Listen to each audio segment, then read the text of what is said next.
ও হোটেলে গৈছিলো টিঙা বিচাইছিলো ও মালিকে উলিয়াই দিলে গজা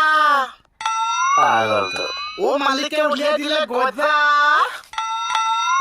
এয়া মায়ে বাচ্চাটা সঁচাই মম লগা ও হাঁহিটো তাতো কৈ মজা ও নাচনি কিবিলাক কি কৰিবলৈ লৈছে ধুনীয়া আছো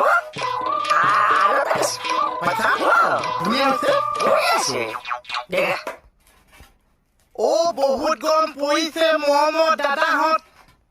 ও গৰমত নামাৰিবা গতা বোলো মৰমত নামাৰিবা গতা আমাৰ এই বাচ্চাদাই কালি বিচাৰি নাপাইছে ও দৰাডাল গোটেইটো টপা কি কৰে ও দৰাডাল গোটেইটো টপা মই জানিছিলো